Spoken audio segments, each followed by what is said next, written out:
2022 got crazy very fast for me.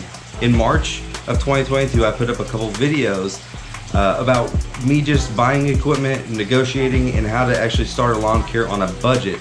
And I did those videos and then I just dropped off on YouTube.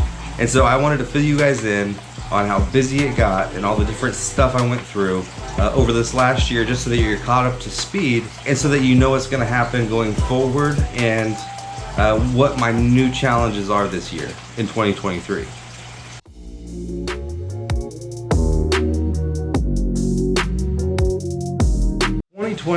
My first season back in lawn care.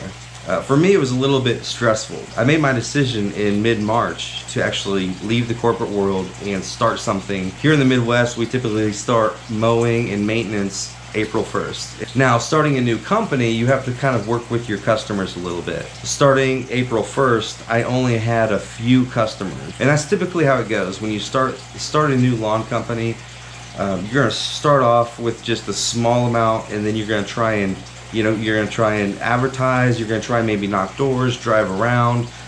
There's always somebody that's dissatisfied with who's doing their lawn, or somebody switches jobs and they now need somebody to mow the lawn for them.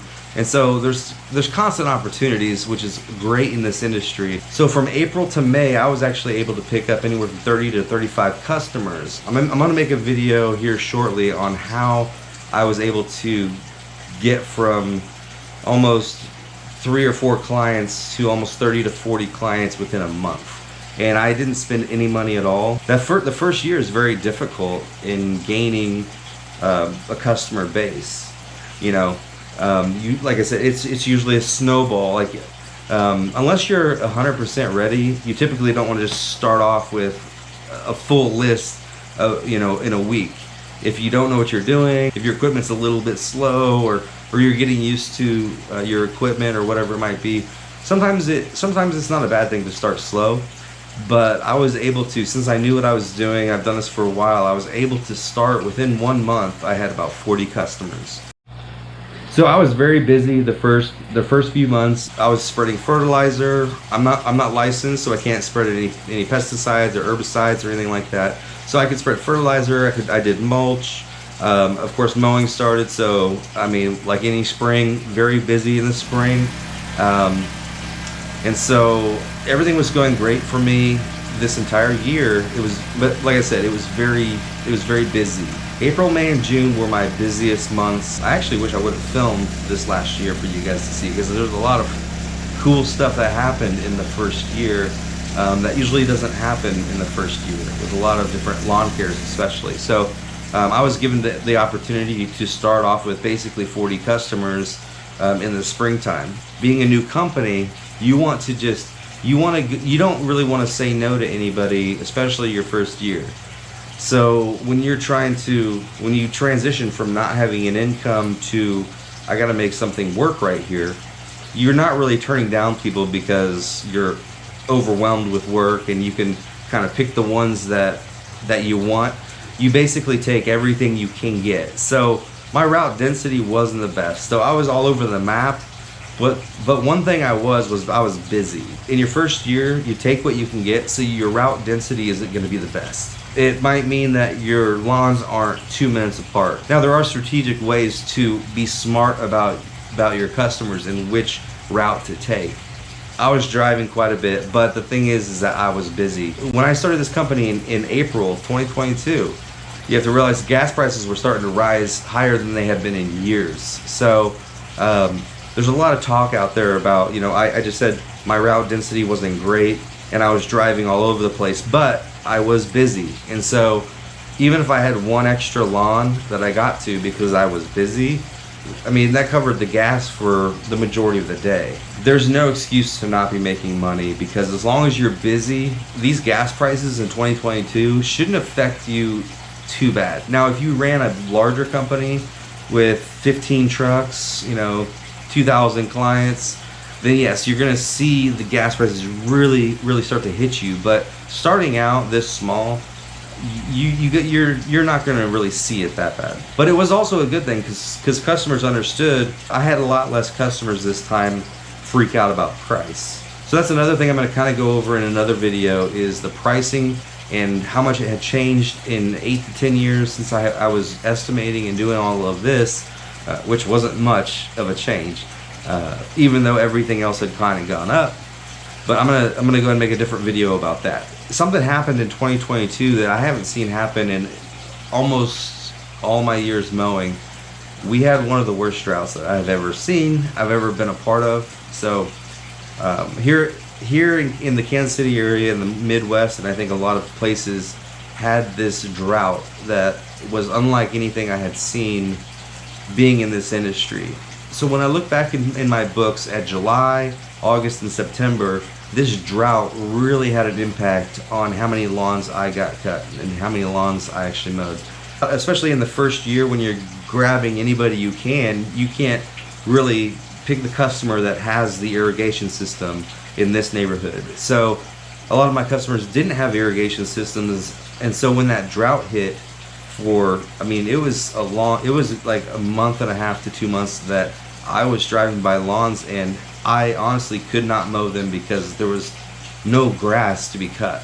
And so it really cut into my profits in July, August, and even in September. And this is very uncharacteristic of what our season is like here in Kansas. So my first year back in the lawn industry, I feel like I had one of the worst droughts I ever had to go through.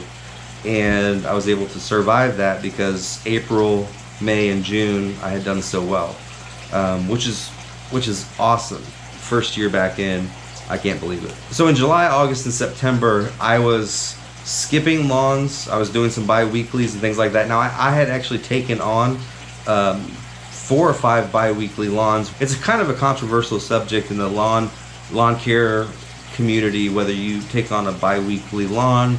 Obviously in the spring you're cutting something that you know is growing, but they want it every 2 weeks because they're wanting to save money.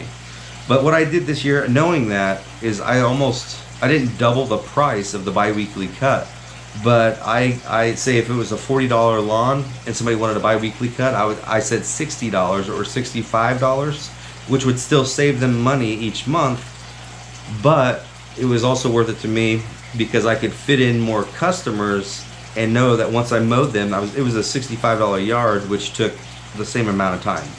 Now during the drought, those bi-weekly yards that I did have actually did help me out a lot with those bi-weekly cuts, because I would cut those bi-weekly no matter what. With the equipment that I had bought, with the 52-inch Wright stander, I had a spindle go out, some belts, a spindle. I do all that stuff myself, so I called in to see how much a spindle was, and all the prices were just jacked up high. So I think it was like $150, $160 just to get the spindle itself.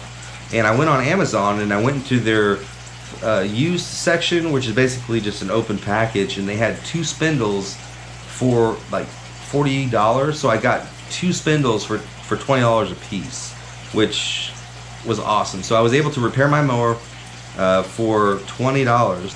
There really wasn't any other major repairs I had to do with anything, just kept my maintenance up on all the equipment, and kind of rode out the drought a little bit. Now near the end of the drought, the grass started coming back. I was doing more smaller projects for people at the time. It's really good that April, May, and June I was able to really get my name out there and have good months, because like I said, July, August, and September really hit me hard, and I was able to stay busy because I had the spread of the customer base I had. A lot of them wanted their weeds pulled in certain areas. I had people in the country wanted me to weed eat along their creeks and different stuff like that. So I was able to stay busy and still make money during that time, but it can be a little bit scary when something like that happens. And in this industry, sometimes you don't know what to do. You don't want to lose customers, but you also have to run a business at the same time. So in late September, when the grass had started to come back, I was at a client's house and went to leave, and my engine seized up, and I needed a brand new engine in my truck.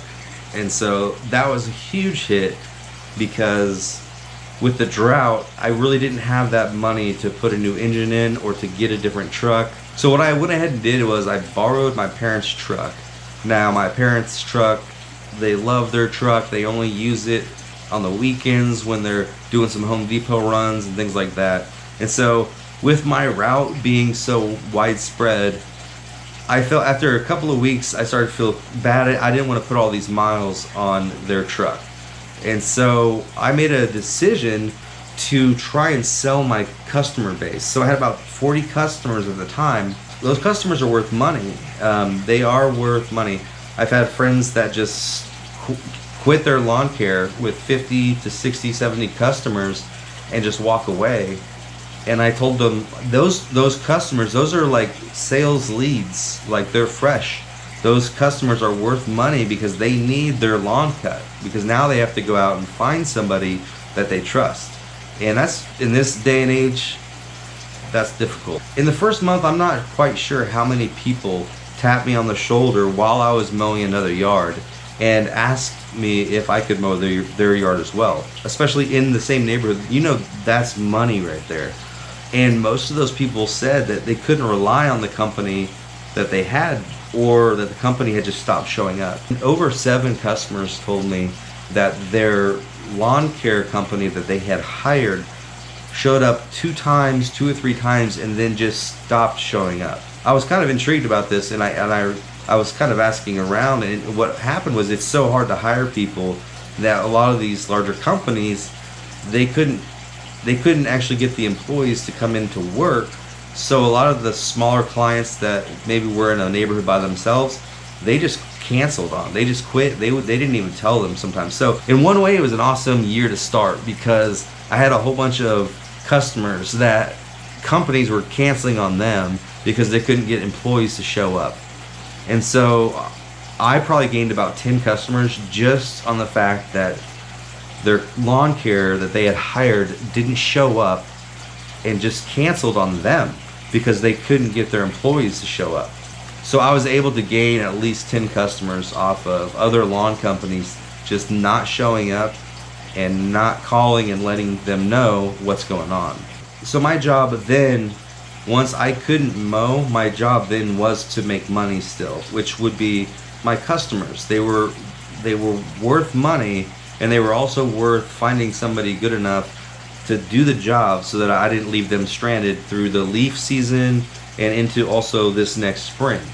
Alright guys, so ultimately my only option at the end of 2022 was to sell my customer base. Not my company name, not my website, not who I am, but just my customers. With how hard it was just to get somebody to show up at your house, I felt a responsibility to also get somebody that was actually well trusted, that would actually show up and do a good job. So I went through about 10 different people, and I found the right person, an awesome guy that actually he purchased it for the price that I had asked, and I, for the next few weeks, helped him transition everybody over, and it was a successful transition. I'm gonna make another video about how I did that and how I sold my customer base. I didn't start this company at the beginning of the year to sell my customers, but it's just the way it ended up with my truck engine going out and all that.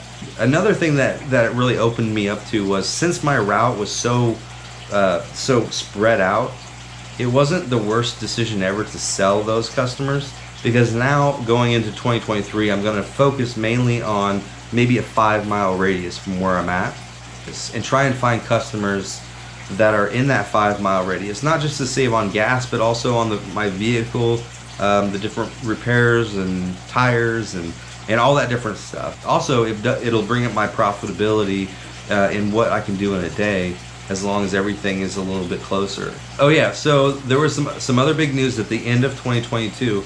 Right before my engine blew in the truck, I had bought a brand new Cub Cadet stander. Now this is kind of out of my character. I usually like to stick with Wright stander, but the price was just right. I went ahead and sold my Wright stander, and I bought this Cub Cadet stander.